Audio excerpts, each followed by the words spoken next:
The village in it with a map and a plan. No place too tiny for this determined man. Crossing the counties one by one, you'll see in every English corner a bit of history.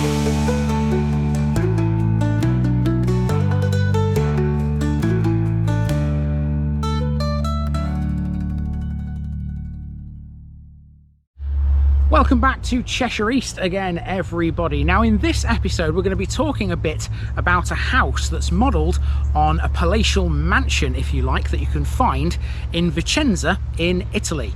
But we're in Cheshire, so why is there a house here that's modelled on an Italian building? Let's find out. This is Henbury.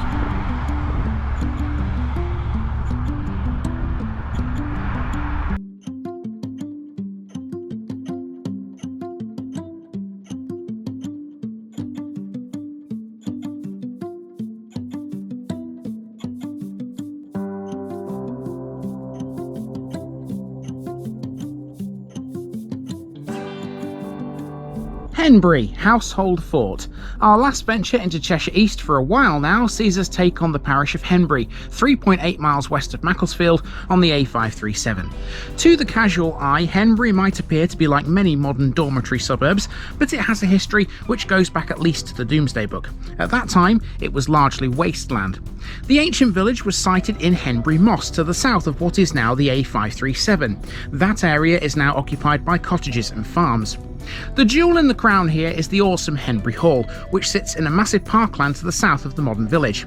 Henbury Hall lies at the parish's geographic centre. It's a modern country house built in the Palladian style with carefully landscaped gardens, a park and a polo field. It's been associated with some important and well-known names such as Thomas Marsland and Sir Vincent and Sebastian di Ferranti. The beautiful and historic village north of it might be on the fringes of one of our larger towns, Macclesfield, but it still has the countryside at heart.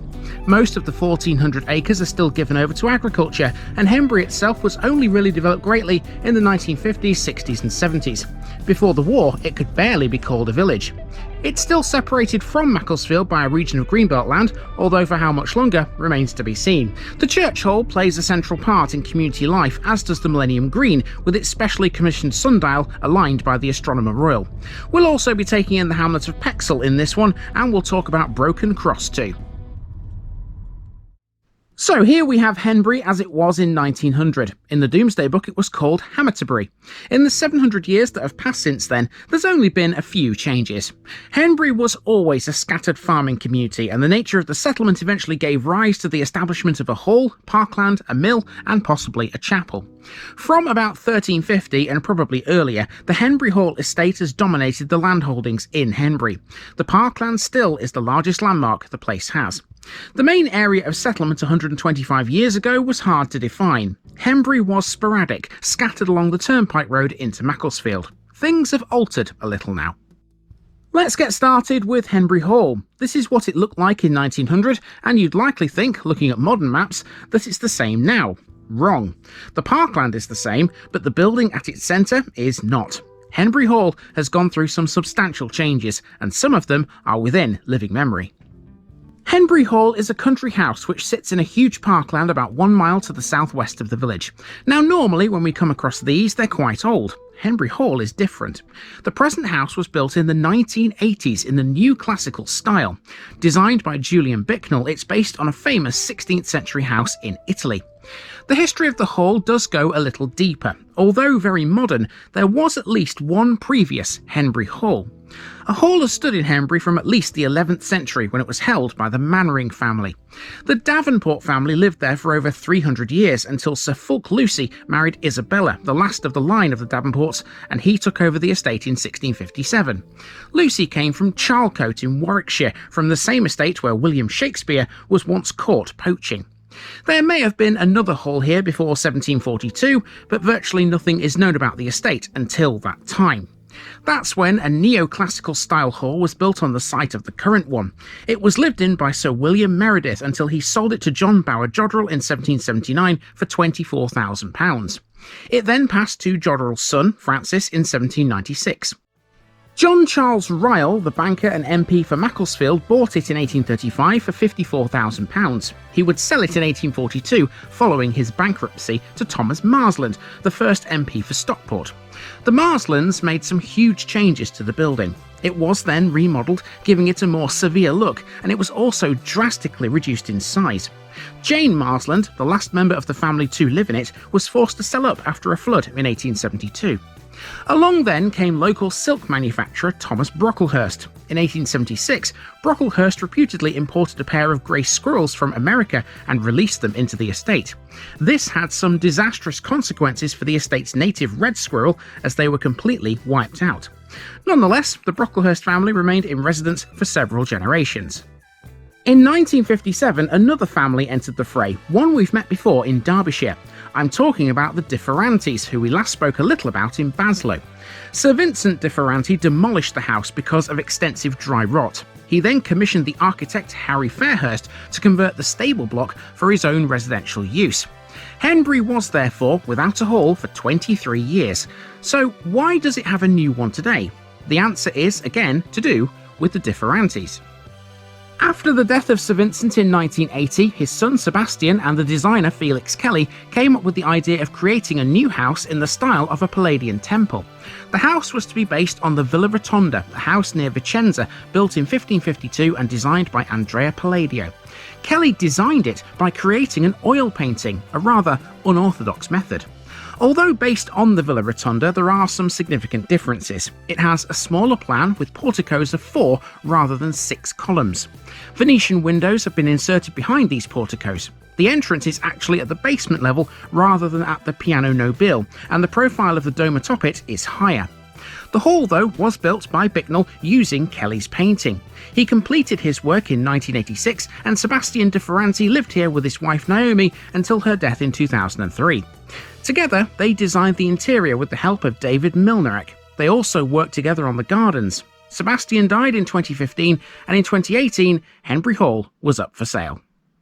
So let's have a walk now, and we start in the south of Henbury village in this area, close to the modern A537. In 1900, there were only really 2 buildings of note here. One was the school, which Henbury doesn't have anymore. It was replaced by a new one, as we'll learn shortly, but it's not in the village. On the A537, or the Turnpike as it was back then, you can see the Blacksmiths Arms pub. That's still there. Take note of Spinks Terrace too, and the area to the immediate west of it. Let's look at the old school first. As schools go in Henbury, there are a couple of buildings you'll find things about if you do a quick Google search. This one was initially established as a church school in 1845 by Thomas Marsland, not long after he'd acquired Henbury Hall. It was converted from a former farmhouse called Hume's Tenement, and the main classroom occupied what used to be a cowshed. I told you, this area was really rural, now didn't I? The school was closely linked to St Thomas's Church, which had been built just before this was established. That's why this was a church school. It eventually closed in 1976 when Worley Primary School opened just over the border into Macclesfield. Incidentally, the other school you may stumble across during research is Henbury School. That was a secondary school, but it was never in Henbury. It was on Worley Road, again just over the border. It closed in 2007 and rebranded itself Macclesfield High School, reopening elsewhere in the town. Henbury lies on both sides of the A537 Macclesfield to Chester Road, which, as we know, was constructed as a turnpike road in 1808.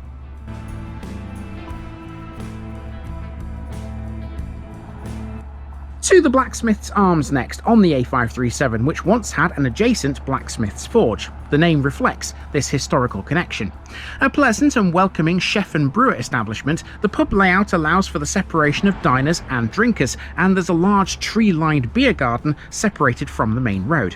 It was refurbished in October 2015 with plenty of olive green paint. Its guest beers tend to be local ones, coming from elsewhere in Cheshire. The pub is no stranger to refurbishment plans. In 1989, a group of Henbury residents were alarmed by a proposal to extend the pub in order to turn it into a 32-bedroom hotel. Supported by a submission signed by 170 residents, they were successful at a local inquiry in opposing the proposal and decided to form something called the Henbury Society. Its main objectives were to preserve and protect the historic features of public interest in Henbury. They published a book entitled Henbury, History of a Village in order to aid their cause. In 2021, the relevance of the Henbury Society was reviewed and the decision was taken to close it down. You can still get a copy of that book though from the Henbury online website.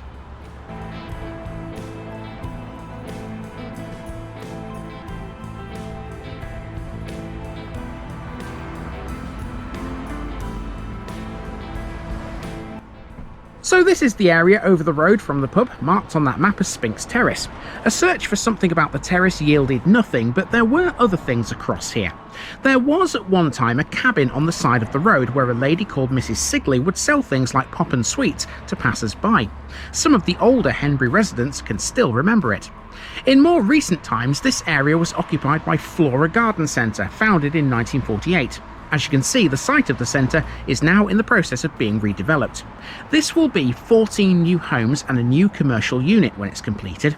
This redevelopment is taking place despite some concerns raised by the locals. The Flora site often struggled with major infrastructure problems, including flooding and issues with the electricity supply. The fear was that this would exacerbate those problems. According to local newspaper reports from 2022, when finished, this will have a landscaped area incorporating an orchard, a meadow, and an edible garden, all with a footpath for access.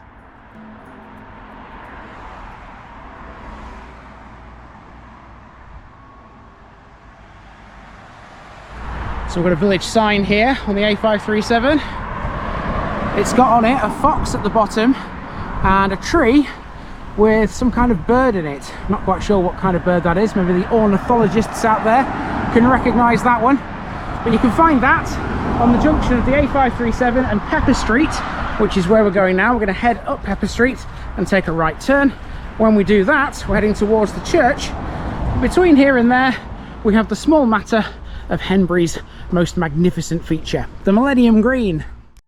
Heading north, we're now in the centre of Henbury, and this is what it used to look like. The two roads you can see here, which converge at Pleasant View, are still there. So too are the Vicarage and the church. However, either side of those in these two circles are brand new landmarks. One is the church hall, the other is the Millennium Green. This is by far the best bit of Henbury in my opinion. The Millennium Green is a beautiful open space in the centre of the village, owned and actively managed by a team of unpaid volunteers. They go by the name of the Henbury Millennium Green Trust, or HMGT, whose primary aim is to maintain the green in its current form in perpetuity for the inhabitants of Henbury. Prior to the turn of the millennium, Henbury had nothing like this. In the period between 1998 and the year 2000, there was a desire to create a new area of open space in the village. Henbury Parish Council invested a great deal of time and effort in bringing the idea for the green to life. The Millennium Commission provided 50% of the funding for the land purchase. The rest of the money was raised from local subscriptions and grants from the Landfill Tax Scheme, Macclesfield Borough Council, Manchester Airport Community Trust and several others. The green includes a picnic area and a wildflower meadow, as well as hundreds of trees, 1,500 if we're being precise. The play area was opened by the MP David Rutley in 2014. The Millennium Green is used for things such as a summer fete and an annual bonfire, as well as by various groups including local schools and scout groups for outdoor adventures and activities.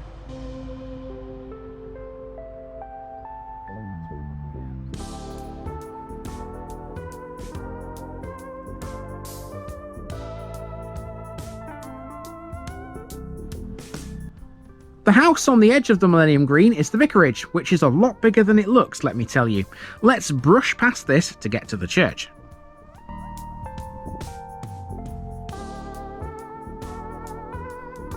Dedicated to St Thomas, Henbury's church is not ancient. It was built in 1845, a project that was instigated by Thomas Marsland. It was consecrated by the Bishop of Chester the same year. Made of local stone, this accommodates 200 people. It was designed by the Manchester architect Richard Lane. The chancel is a later extension, added in around 1870. Now, in Marsland's opinion, in the mid-1840s, this area contained some pretty unsavoury characters. He described the villagers as a colony of poachers and lawless men with an evil reputation. He decided a church was needed to eradicate this so-called problem, and funded the building of it and the installation of the stained glass windows and the tower clock himself. His wife funded the organ. In the tower, the bell, weighing 7 counterweight, is much older than the church. It's about 500 years old and came from a peal in Oldford Parish Church near Chester. Inside the church is a gallery carried on thin iron columns. The chancel is floored with Minton encaustic tiles and a mosaic. Externally, the lit gate standing at the northern entrance to the churchyard is listed Grade 2, as is the church itself. On the gable ends are decorated barge boards. The churchyard contains the war graves of a soldier from World War I and 2 from World War II, and speaking of the wars, the War Memorial is also within these grounds. Next to the church is a village hall cum church hall. This was built in 1979 and officially opened in 1980. It was then further extended in 1992. The hall exists thanks to the old school. When that closed in 1976, it was sold off, and this hall was built using proceeds from that sale. Beach Cottage, which was located next to the church hall site, was demolished. That was established as the Henbury Poorhouse in 1734. The church hall has 2 committee rooms, a large well-equipped kitchen and a sizable hall with a stage. It can accommodate a maximum of 120 people and has an entertainment licence.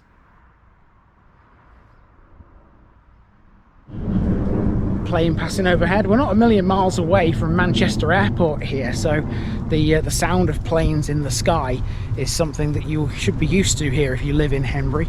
Now, before we go walking around the rest of the village, I'm just going to make a mention of the War Memorial, which is somewhere in the churchyard over there. I couldn't find it. I don't know where it is, but it's in there somewhere. Now, the memorial is not just for Henbury, it's also for a place called Broken Cross, which is part of Macclesfield. If you drive down the A537 into Macclesfield, Broken Cross, you'll pass through that on the way into the town centre. We'll talk a little bit more about that later, because I've got to pass through it myself when I finish this episode.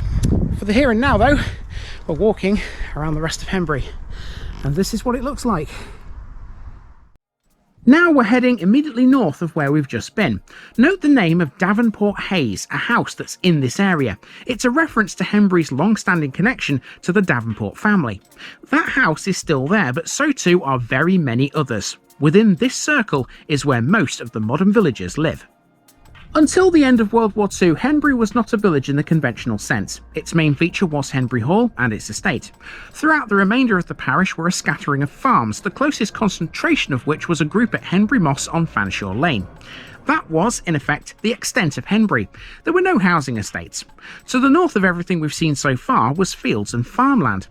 Most of the parish is still rural land, used for dairy, arable and equestrian purposes. Now, though, the residential numbers are a lot more.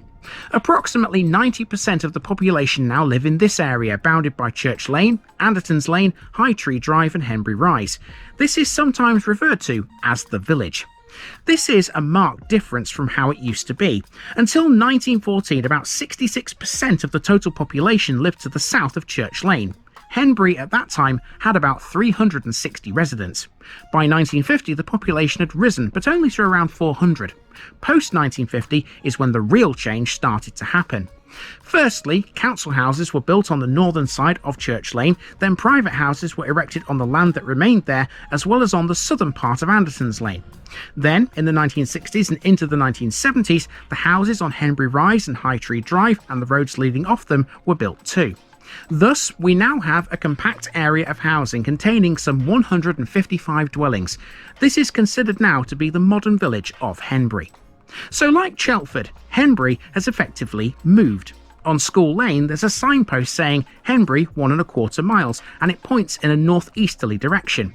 If that sign had existed 100 years ago, the chances are it would probably have pointed south. This part of the village simply did not exist back then.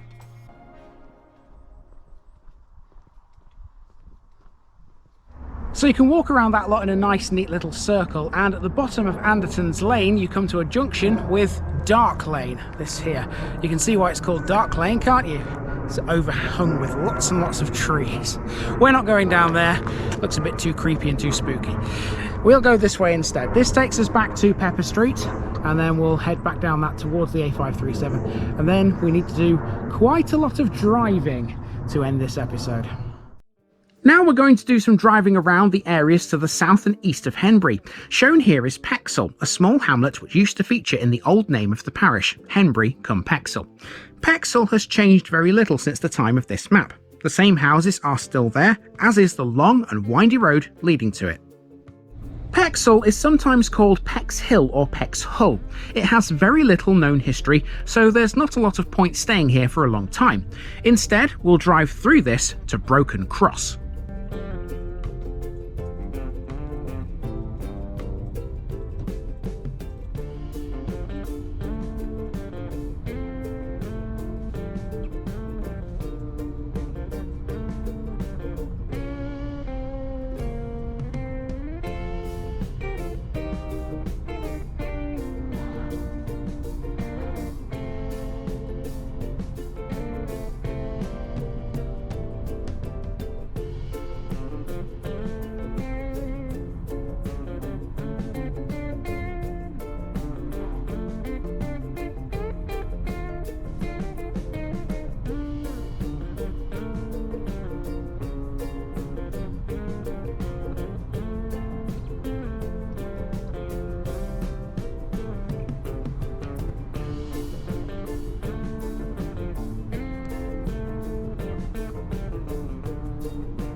As mentioned earlier, Broken Cross is not within Henbury Parish, but I think it's worth its own little section. That name's interesting enough, let's be fair. The Broken Cross area was the location of Henbury High School on Worley Road, just to the west of this junction.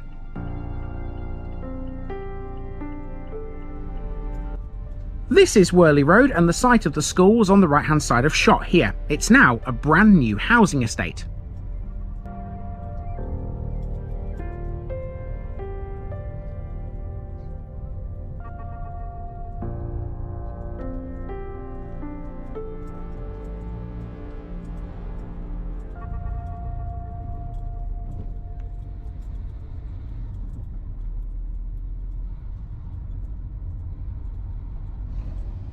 There are also new houses being built on the left in an area called Weaver Green.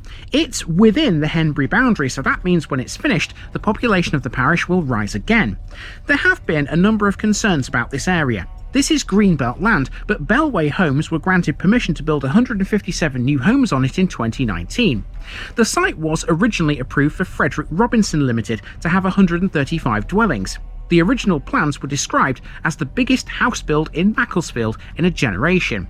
There were hundreds of objections on the grounds of infrastructure, such as schools and GPs being unable to cope, the loss of the Greenbelt land, and the increase in traffic and pollution. But the biggest issue was Bellway's failure to comply with planning criteria. You see, this area is surrounded by a peat bog. Permission was only to be granted to build hundreds of new houses here if certain criteria were met. This was to preserve the precious 24,000 square metres of peat. Peat is a natural carbon sink, which helps combat climate change. It also soaks in water, and so the removal of it could possibly lead to flooding. You can see their concerns now. To the north of the site is the ever-changing Lake Arnold, which the locals know quite well. If the water from that has nowhere to go in times of flood, these homes won't last. Bellway are also believed to have destroyed a wildlife-rich hedgerow that ran along Worley Road to provide an access point for construction vehicles.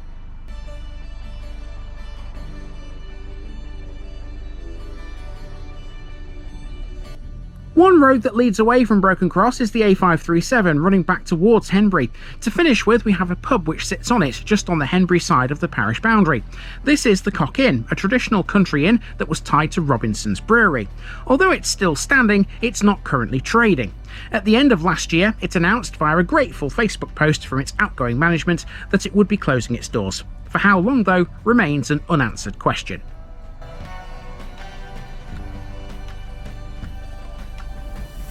With Henbury in the books, I made for Macclesfield, marking our exit from this area, for now.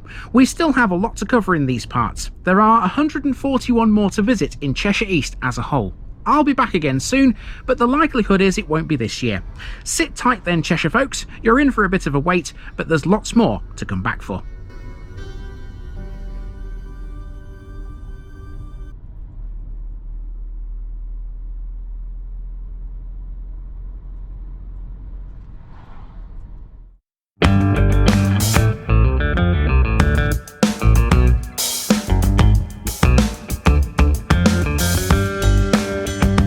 Now, just before I go, remember, this video is part of a huge project to visit every civil parish in England. That's more than 10,000. These routes are pre-planned, and due to time constraints, I can't cover every detail or walk down every street. Please don't complain if this video missed something out. I pronounce names how I choose to. I am very aware that local dialect may vary, and I don't take kindly to criticism about this. You've been warned. It's impossible to know everything too. If this video was terrible, make your own.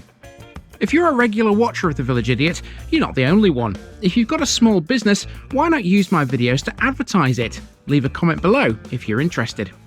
And finally, thanks for watching this episode, everybody. Give us a like and a subscribe if you've enjoyed this episode, and share it with your friends and relatives. It all helps to keep this mission going. Until next time, I've been Andy, also known as The Village Idiot, and I'm out.